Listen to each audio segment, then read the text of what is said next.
Jalen Jacoby is presented by Samuel Adams. He is Jalen Rose. I'm David Jacoby. We are Jalen Jacoby. What is it that we do? We give the people what they want. Jalen, we have World Series Game 1 between the Dodgers and the Rays starting tonight, and we have the official announcement that it is Tua time in Miami. But we start with last night's disaster in Dallas. Through one quarter, this game was 0-0, and then Ezekiel Elliott started putting the ball on the ground. His 2 fumbles led to 2 touchdowns for the Cardinals, who did not look back and absolutely dominated Dallas. Jalen, as you watch this all happening, what conclusions did you draw about this Cowboys team? I hate to give J&J supporters some broken news, but like I've told you guys since the beginning of the season, the only way to pay Dak is going to be to trade Zeke. This is before he fumbled twice and the other team scored touchdowns. Or as a matter of fact, that's happened 4 times this season. Last night, so very highlighted why the Cowboys might as well start this experiment all the way over, Jacoby. When you invest that kind of money in the defense, but it's historically bad, that means it's not working. When you invest the money you invested in your running back, and then your starting quarterback goes out, and he can't be the 3-down bell cow that you thought that he could be, and he puts the football on the turf a couple of times. And then lastly, Andy Dalton. Hold on, didn't I hear a rumor that he was the best backup in the NFL? Did I hear that? I'm just saying, because I watched the Bengals games, and I can't front. Him or A.J. Green, they struggling to get themselves going this year on 2 different cities. Both of them played together. But now he's in Dallas. How much money he making this year? What kind of football is this? Ain't this $3 million. Professional football? Professional football, right? So in other words, you're going to invest in this position because I heard people say if something happens to Dak, oh, he can just step right in. They took CeeDee Lamb, you got Amari Cooper. And by the way, I like Amari Cooper. I'm glad he got his bread. But if you're going to give him $100 million, Jacoby, I got to be throwing it to him like he Hopkins. He got to be able to give it to me like I'm Julio, and I'm not getting that. So this experiment has gone bad so very early in Dallas. It really has, Jalen. And you know what? When you first started talking about trading Ezekiel Elliott, I thought you were kind of being crazy, being a little bombastic. But when you really start to look at this team and the amount of money that they have committed moving forward, it does feel like Zeke and Dak will not be able to coexist in Dallas together. And Jalen, let me tell you something. Can I confess something? I kind of thought Andy Dalton would be much better than this. When I looked at them as a backup, I was like, he was a starter in Cincinnati. Like, he's kind of a pocket passer. They've got so many weapons. All he needs to do is be a game manager. And then last night I was watching this, I was like, oh no, this does not look like this is going to work. This does not look like this is going to work. And when you put up that graphic again of the amount of quarterbacks in the NFL that make less money than Andy Dalton does, which one of those quarterbacks would you rather take Andy Dalton over? Which one? I'm still waiting because there is not one on that single list. Lamar Jackson reigning MVP. Cam former MVP. Kyler Murray was on the other side, only had to complete 9 passes, 2 of them deep, and Josh Allen, your guy. Andy Dalton, keep getting them checks. Keep getting them checks. And you know what? The worst part about all of this is still top the division, and Andy Dalton is a serviceable quarterback, and maybe they can learn from this loss, and they could win 8 games, 9 games, and end up hosting a playoff game. That is just how historically bad the NFC East is. And Jalen, we can't move on without respecting the Cardinals, because Kyler Murray, as you mentioned, didn't have a crazy day. He had 15 incompletions and 9 completions, but he did look good. And he especially looked good when he finally connected deep with his receivers, and he looked good running. I thought that this Cardinals win was a step up for them. What do you think? I think Demetrius, what's going on? Tommy, what's happening? Reg the Ledge, what's going on? What's up with our production team? This is Cardinals News Network. What is happening right now? Kyler Murray, prime time. I saw DeAndre Hopkins drop and couldn't connect with Kyler their first 4 times. The first 4 times. They were struggling. Dallas, they were struggling. And Kyler Murray still got going. Throw it up there again. And by the way, I was playing against him in fantasy last night. Oh, these deep touchdowns, they hurt me for a lot of reasons.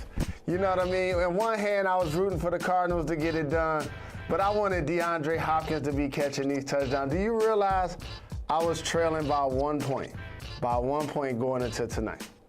And then all of a sudden, fantasy, I knew Kyler was going to throw big, but my guy wasn't the person that got the two touchdowns. Do you remember after week one? And he always does when he's back in Dallas. After week one, when DeAndre Hopkins had 14 receptions, we really thought that this was going to be the trend. We really thought that this was going to be the trend. We really thought that this would be the brand new duo. They have not really connected the way we expected them to.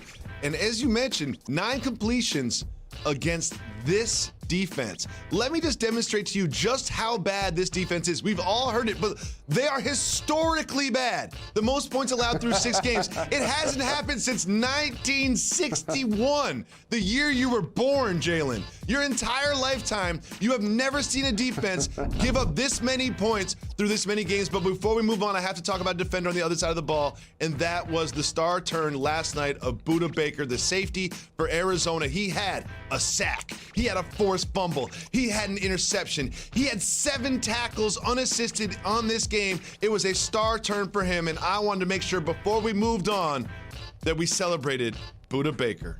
Your thoughts, Mr. Rose? Jacoby, now you're on my block in the neighborhood on the same zip code, because you know players like that are my favorite to watch on Sundays, Mondays, now Tuesdays and Thursdays, up hovering around the line like he Ed Reed or Troy P. It was vintage to watch a player make that type of impact on a big stage, and Dallas was ripe. Dallas was ripe. Look at this. Dallas was ripe. Injuries on the offensive line, if they were in their old division, they would win the division and have a home game. Say the Cardinals, but now they're in the West. They won't even probably make the playoffs because of this division. Sometimes there's details that we need. There's video that we need to break down in detail. You and I need to go to the table.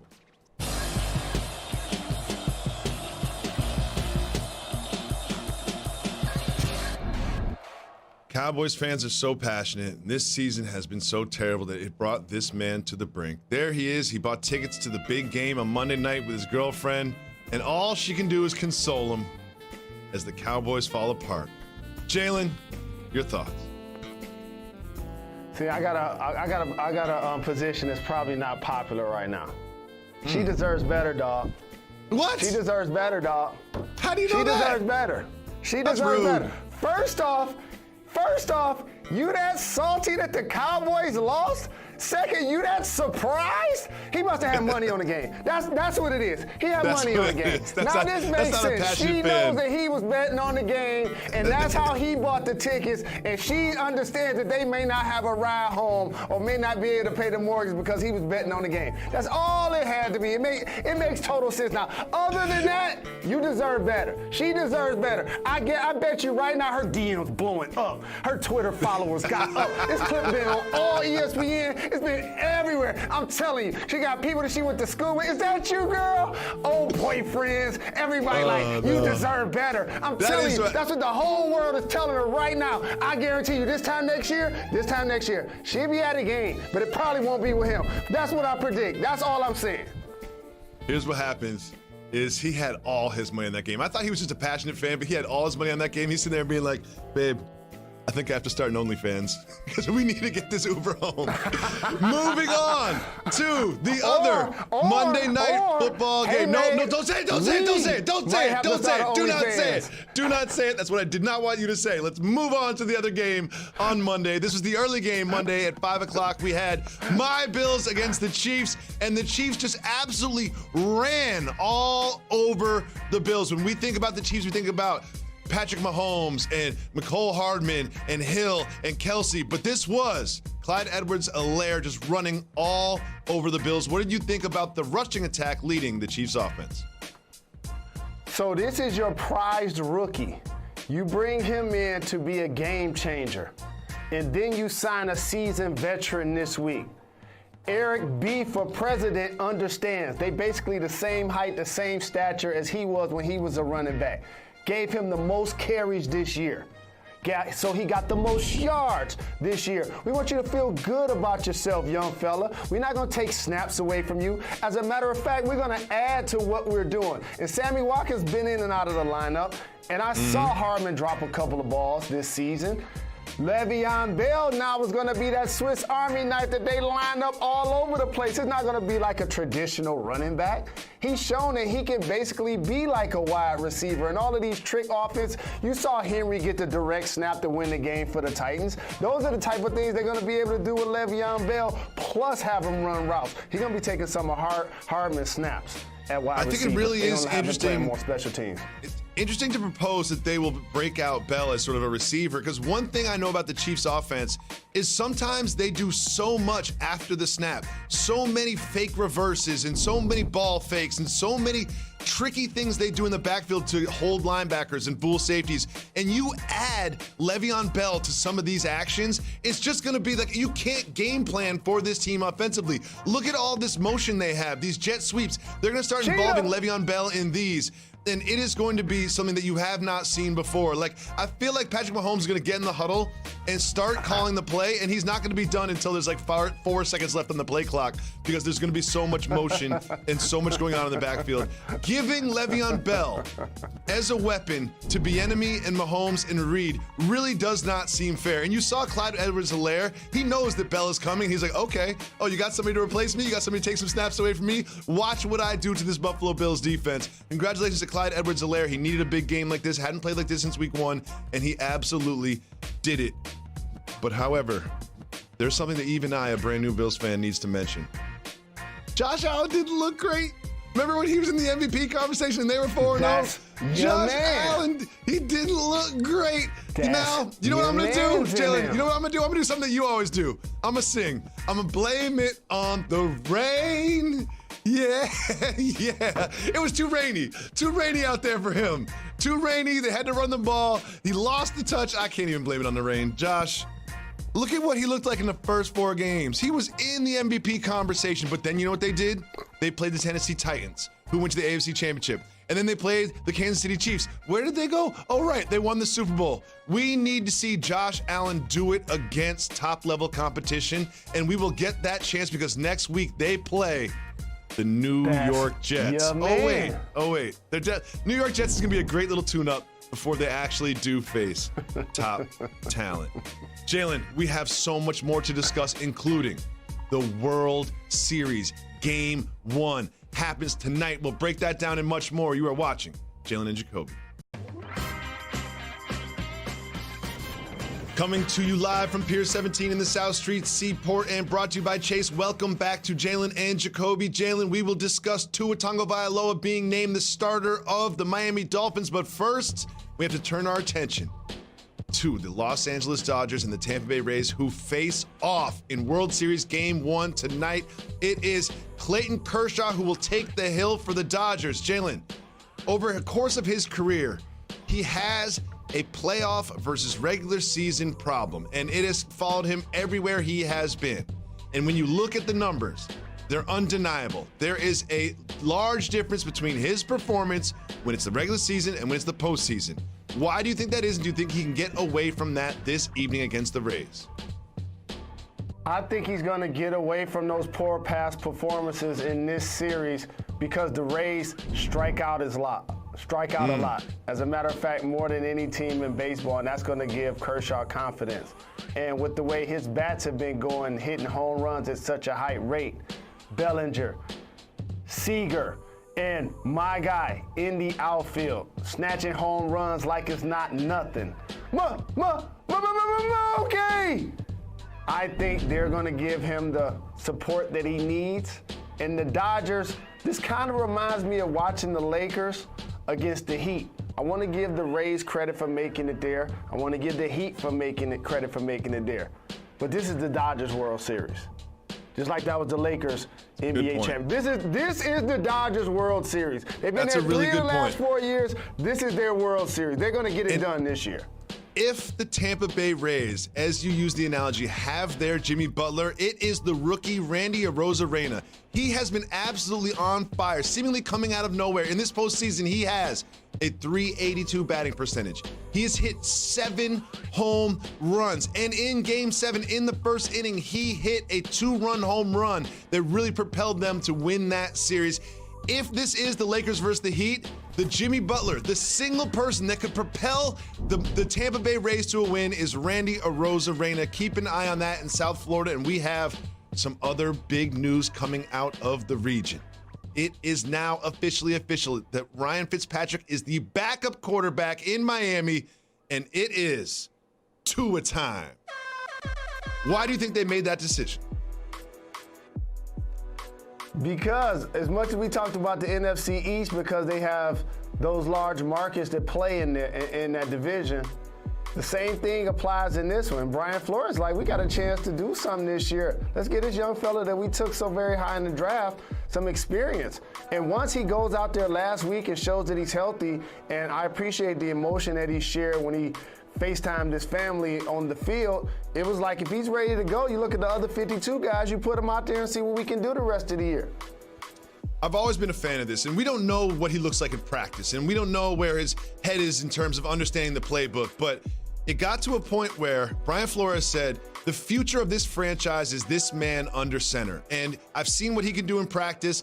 I believe that he gives us a chance to win now and definitely gives us a chance to win moving forward. If you feel like Tua is ready, you put him on the field and see what he can do. And frankly, I wasn't going to pay that much attention to Miami next week, but I'm definitely going to watch every snap of this game now because I can't wait for Tua to get out there. And I think after seeing what happened with him in Alabama, that people like me will be rooting for him to be successful given his history. God, that was such a positive thing for me to say, Jalen, that I have to wash it away. It's time for Negative Jacoby.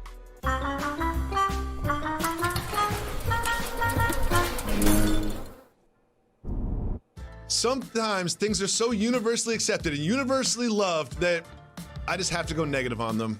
And this photo that Jimmy Butler put on Instagram is one of those things. Jimmy Butler's everyone's favorite right now. And here he is on a yacht shooting hoops in a Dwayne Wade jersey. Jalen, everyone loved this so much, but I'm going to go negative on this. This is a photo shoot for Instagram, okay? He's not really getting shots up. He's not working on his game. He's on the back of a yacht, and I watched Below Deck. Do you know how much time and effort it took for them to put that hoop up on that yacht? Do you know how much man hours it took for someone to circle the boat in a jet ski just in case the ball falls off the back? He did this strictly for Instagram, which is why I do not support it. You're better than that, Jimmy Butler. You're not an Instagram model, you're a basketball player. Don't act like you're really getting shots up on the yacht. Hit the brakes. A couple of things. So, how you gonna go negative on a guy that just led his team to the finals and he living his best life in the offseason and doing a commercial and getting a check? He doesn't need to. Well, I don't understand. He doesn't need to. You are a Grinch. That deserved to be negative, Jacoby. Jalen. I don't know. How could you be upset looking at that? I'm with negative on it. Marquette guy, I don't like it when people. I don't like it when people do things specifically for Instagram. This feels to me like something that he wanted set up, and he did it specifically for Instagram. This is no different than people taking pictures of their dinners at nice restaurants. That's basically what this is. This is Jimmy Graham. This is his outfit of the day. That is what this is. This is for the gram, exclusively for the gram. It's like when players do workouts and put it on the gram. Guess what you can do? You can go to the gym and not put it on the gram. You can go to a restaurant and not put it on the gram. You can go on a yacht and not put it on the gram. You can go on a private plane and not put it on the gram. Not everything needs to be for the gram. And I feel bad for the deckhands that had to set up the hoop. Jalen, when we come back, we will distill down the entire weekend of NFL football into one easily digestible conclusion. Stay tuned. You don't want to miss that. Tuesday Takeaways right after this.